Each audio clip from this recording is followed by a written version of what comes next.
नगर निगम के चुनाव पास आने वाले थे। पूरे कानपुर शहर में टिकट को लेकर मारामारी शुरू थी, लेकिन सबसे ज्यादा चर्चा में वार्ड नंबर 40 की सीट थी। वो इसलिए क्योंकि इस बार वहां की सीट महिला के लिए आरक्षित थी। अब सवाल ये था कि चुनाव लड़ेगा कौन। इससे पहले ठाकुर साहब वहां से पार्षद थे और इस बार उन्होंने अपनी पत्नी सीमा ठाकुर को टिकट दिलवाई और ठाकुर साहब की शान के कारण सीमा जी ने 20,000 वोटों से चुनाव जीत लिया। अरे बधाई हो सीमा भाभी, अब तो आप वार्ड की पार्षद बन गई हैं। अब तो हमारे काम आप ही करवाएंगी। अरे ये तो सिर्फ नाम की पार्षद बनी है, वो तो महिला सीट आ गई, वरना पार्षद तो मुझे ही बनना था। अब भले ही चेहरा इसका होगा लेकिन पावर तो मेरी ही होगी। अरे वाह भाई साहब, क्या दिमाग लगाया है आपने भी। आइए आप लोग, खाना लगा दिया है सबके लिए। सीमा जी पार्षद बन चुकी थी, फिर भी उनकी एक ना चलती। सारे काम ठाकुर साहब खुद ही संभाल लेते और जहां जरूरत पड़ती वहां सीमा जी का अंगूठा लगवा लेते। सीमा जी ज्यादा पढ़ी लिखी भी नहीं थी। एक दिन ठाकुर साहब और सीमा एक प्रोग्राम में जाते हैं। अरे ठाकुर साहब, आप आ गए। ओहो, पार्षद मैडम भी आ गई है। स्वागत है आप दोनों का। लगता है हमारे पार्षद फंड का सही इस्तेमाल हो रहा है। चलिए अब उद्घाटन करते हैं। ये लीजिए ठाकुर साहब कैची, आप ही सबसे पहले प्रवेश कीजिए। सब लोग आगे निकल जाते हैं और सीमा जी पार्षद होने के बावजूद भी पीछे खड़ी रह जाती हैं। वो देखती हैं कि वेलकम बोर्ड पर उनका नाम है, लेकिन महिला होने के कारण कोई उनका सम्मान नहीं कर रहा। अगले दिन एक आदमी उनके घर आता है। अरे ठाकुर साहब नमस्कार। कल ना हम नोटिस किए कि हमारा घर तो अवैध है और नगर निगम वाले उसे तोड़ने आ रहे हैं। अरे कुछ कीजिए ना ठाकुर साहब। देखो भाई, मैं तो ज्यादा कुछ कर नहीं सकता, पर अगर तुम सबकी जेब गर्म कर दो तो कुछ हो सकता है। कुल मिलाकर 4 लाख लगेंगे। अरे 4 लाख ठाकुर साहब? अरे भाई, मैं अपने लिए नहीं मांग रहा हूँ। दरोगा है, इंजीनियर बाबू है, बड़े साहब है, सबको देना पड़ता है ना थोड़ा थोड़ा।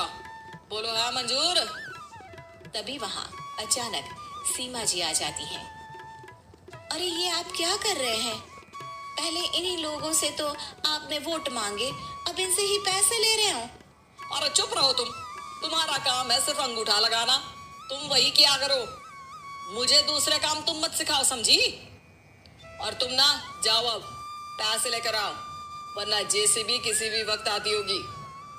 सब कुछ ऐसे ही चलते रहता है। एक दिन सीमा जी और ठाकुर साहब को एक लोकल मीटिंग में बुलाया जाता है। वहां पर कई और अधिकारी लोग भी मौजूद रहते हैं। अब मैं चाहूंगा कि ठाकुर साहब हमारे बीच 2 शब्द कहें।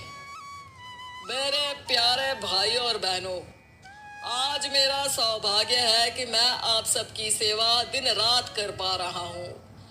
आपने मेरी पत्नी को भारी मतों से जिताया है, इसलिए मैं आप सभी का शुक्रगुजार हूँ।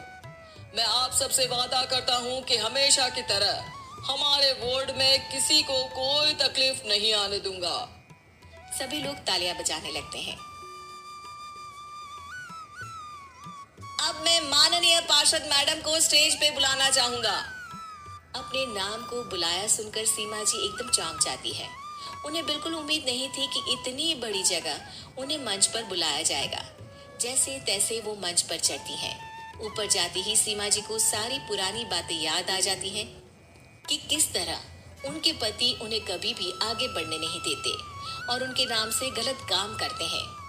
वो बोलने लगती हैं, मैं आपके वार्ड की पार्षद सीमा हूँ। आप में से बहुत कम लोग ही मुझे जानते होंगे, क्योंकि इससे पहले मुझे कभी ऐसा मौका ही नहीं मिला। सारे मौके मेरे पार्षद पति यानी आपके ठाकुर साहब ही लेते रहे, लेकिन आज ये मौका मुझे मिला है तो मैं इसे ऐसे ही नहीं जाने दूंगी। मैं आपको ये बताना चाहती हूँ कि आपके ठाकुर साहब मेरे नाम की आड़ में गैर कानूनी काम करते हैं, जिस पर अंगूठों के निशान मेरे होते थे। इसीलिए मैं अपनी गलती मानती हूँ और आज अपने पद से इस्तीफा देती हूँ, ताकि आगे से कोई गलत काम ना हो पाए। अब फैसला आप सबके हाथ में है कि आप हमें क्या सजा देना चाहते हैं। सीमा जी की बातें सुनकर ठाकुर साहब के चेहरे का रंग उड़ जाता है और वो शर्म से मुंह नीचा करके वहां से चले जाते हैं और पद से इस्तीफा देकर ही सही सीमा जी अपने आप में आत्मविश्वास महसूस करती हैं।